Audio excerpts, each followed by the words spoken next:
Alright folks, thanks for joining us again. What we're going to be doing today, what we're going to be going over is homesteading with some chickens on a half-acre lot in suburbia. So stick around, let's see what we got going on. Alright, to kind of give you an idea of what my setup is and what I've got. I don't know if you can see me with the sun. And I've got about seven chickens. Yeah, I've got 7 chickens. It's winter time, so they lay a little bit less than normal. But a couple things you have to know when it comes to having chickens in a suburban area. You have to, you got to make sure that they can't get out, for one. You don't want your neighbors having to wrangle up your chickens. Hello. Yeah. She's very intrigued. Absolutely. You too, thank you. But that's one of my neighbors. She's kind of weird this morning. Don't know why. But no. You gotta make sure you're not letting your chickens roam around and getting into other people's yards or flying over your fence if you've got one. Because I actually had to create an outdoor pen for mine, because multiple times my neighbors were telling me that chickens are out in your front yard, across the street. Crap. So they had to come to an end real quick. So I had to create an outdoor pen for them to kind of keep them in my backyard. And during the spring and the summer months, I tend to let them out, roam the yard, scratch through everything, eat the bugs, the ticks, all that types of stuff. So, which is good for them. They like to scrounge. They're scavengers. As you can see right here, I'll flip it around so you guys can see. You can see here, they're just scratching at the ground, looking for bugs and things to eat. So, but yeah, you gotta make sure you're keeping them in an area, especially if you're in a little suburban area. But I'll show you kind of the setup I've got with them. Kind of give you a little tutorial here. But here's their outdoor pen.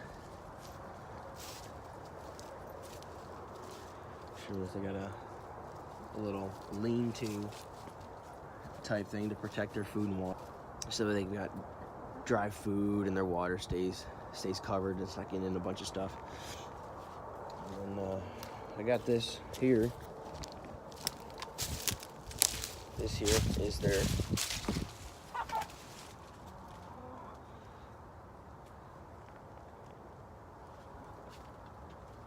that's their chicken coop, where they sleep, where they roost.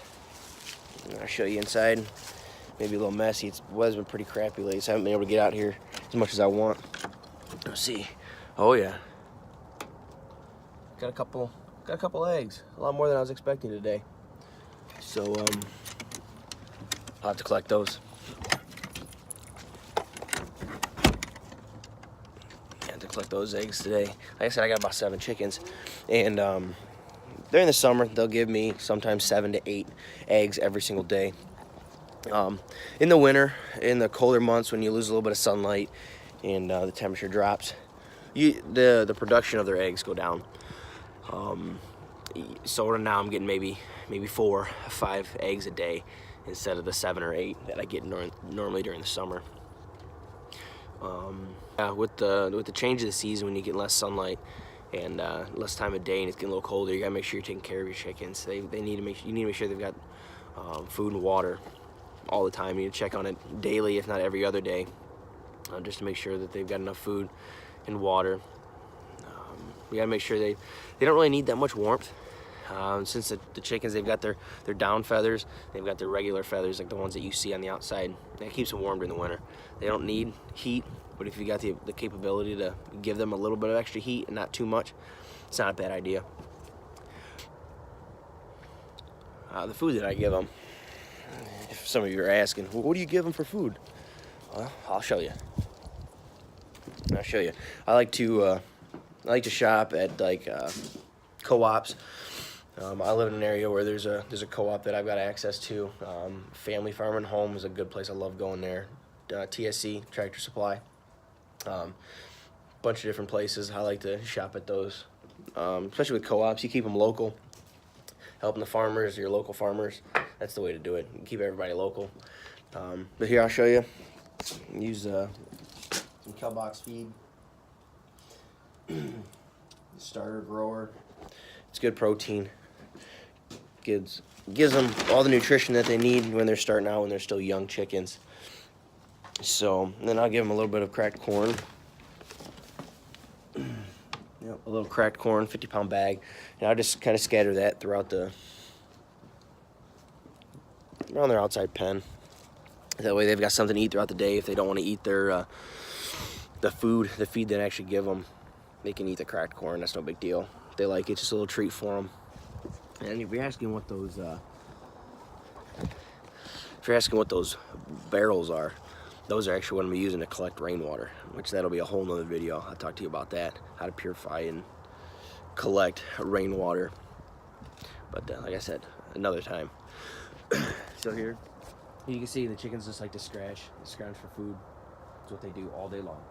If they're not eating, they're laying an egg or they're sleeping. That's it. That's a chicken's daily life. But here you can see I made that little lean-to thing, like I said, to protect their water and food. If you see that orange cord, a little feisty today. If you can see that orange cord, that cable that runs, oh, I know you shouldn't have electrical around the birds. They might electrocute them. I get it. They haven't messed with it since, and it's been in here for probably 2-3 months now. Basically what it's for is to keep that the water from freezing. It's a heater. It's a base heater that keeps it above freezing, so the chickens always have water. That's a good thing. You don't want your water to freeze because then they have nothing to drink. You can't go too long, just like everybody else. You can't go too long without food and water. So you got to treat them almost like you treat your own family, because they're helping you and they're providing the food for your family. So also, with their food, you gotta have something to put it in, especially if you got like a garage, barn, like this one. It's a little dirty. Spring cleaning. Can't wait. But actually, me and my dad built this by hand. Just him and I, all the way from the cement slab. That's the pups. But no, what you need to do is you need to get something for your feed. You need to find something solid and steady and sturdy for your feed, so nothing, animals can get in. Mice will get into your chicken feed like crazy, and they'll devour it. It'll be gone. Get yourself one of these. Just an aluminum trash can. It's good to have. It's got to make sure it comes with a lid. It seals it right on top. Nothing can get in, nothing can get out. So, also, if you've got extra ones of these, Faraday cage. Again, another video, another time. I'll go over all that. So, that's what I got so far on the food. When it comes to like protecting them, if you want to build a pen type for them, like what I've got here, you got to make sure you're doing something decent. Sometimes I grew up with chickens also. My dad had them. My parents had them. We built a pen, sunk it down about 1 foot. Chain link fence. We used chain link fence, sunk it down about 1 foot, and then we asked to put a chain link fence on top to protect it. Protect it so nothing could get in. Coons, possums, hawks, owls, nothing could get inside. And it worked. Nothing that was ever in there. You could tell that possums and coons were trying to get at it, but no, here I don't feel the need to put a top on it. We've got a little bit of tree cover that's kind of blocking them. The barn, there's a lot of activity, and the dogs are always running around the yard, so nothing really wanting to come at them, come towards them. But know what you want. If you're gonna do something, this is actually reused. This here, all that you see, reused. My neighbor had a pool and a pool deck. I actually took it and made it into a pen, outdoor pen. But what I did was I ended up getting some of this this little cattle wire, and secured it with some U-nails to the inside of the fencing, so nothing could get in. It's pretty sturdy, just to keep the dogs out at least. So yeah, but if you're into doing something like that, depending on what your finances are or what your abilities are, it's good to do. It kind of keeps them. You gotta protect your products, and your chickens are giving you eggs, which are a product, and it's good protein, and it's good food for your family. So you gotta make sure you're keeping all that stuff safe. When it comes to food for your chickens, it's not a bad idea to save your scraps, recycle a little bit, get your extra veggies, or no meat. Don't give them any meat. It's not good for your chickens. It sometimes can make them aggressive. But veggies, if you're chopping up veggies, your carrots, grapes, extra bread that you got laying around that's just slightly getting moldy and you're not gonna eat it, instead of throwing all that stuff out, give it to your chickens. It's great feed. Look at them. I've been giving them these types of scraps ever since they've been around. They love every bit of it, and it hasn't hurt them yet. Hasn't hurt them yet. They love it. It's good food for them. Also, can, depending on how much you do, it can also cut down the price of the cost of actual food. So it's not a bad way to do it. And for you that want to do that, and you've got a significant other at home, what you need to get yourself, one of these. What is that? Well, I'm gonna show you. I'm gonna show you. What this does is you can put your food scraps in there. It's got a little, see a little lid. It's got a little filter through it, little air holes. It's a little dirty. I just fed them. But what that does, if you have something in there, it won't give out an odor.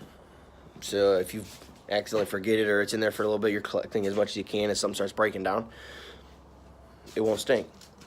I'm sure the wives or husbands will like that. I know mine does. It doesn't bother any. Plus, it doesn't look bad. It's kind of silver, kind of goes with our pattern in the kitchen. So yeah, like I said, give them all that stuff, recycle, reuse it, give them some extra food. Heck, it's just a treat for them anyway.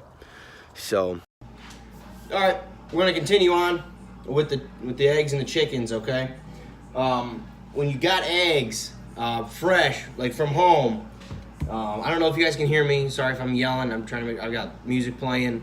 There's a train running. The dishwasher right down here that's running too. But no, with home fresh chicken eggs, they don't have to be refrigerated right away. Okay, you actually have a little bit of time. Okay, I would personally, I wouldn't go longer than a week them sitting out. That's just me personally. They can go longer. Okay, and even in the refrigerator, they last a lot longer than store-bought eggs. Okay, a lot longer than store-bought eggs. But what you want to do is when you get, sometimes you'll get some messy eggs. So you want to rinse them off. When you're rinsing them off, you don't want to use hot water. You want to use kind of lukewarm water. It's going to be the best.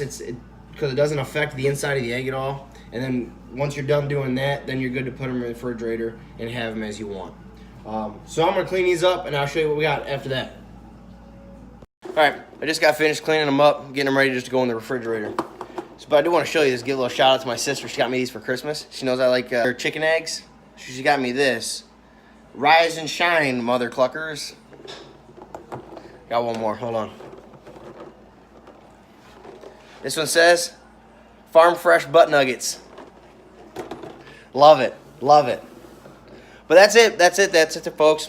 As I stutter like a freaking, that's all, folks. But that's about it, guys.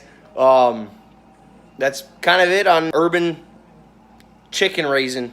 Getting your own eggs, getting your own protein for your house and your family. That's just the way I like to do it. You kind of saw my setup and everything. So if you guys like the information and the information that I gave you, keep coming back. I'll keep posting videos. Make sure you tell your family and friends to subscribe to my channel. Comment if you have any questions or concerns. I'll answer them the best I can. I don't know everything. I mean, you can see I'm just a young guy that likes to be a little bit of homesteader. So, like I said, make sure you subscribe and like to my channel. And I'll keep throwing videos out towards you guys, fill you in on information I know. All right, take care. God bless.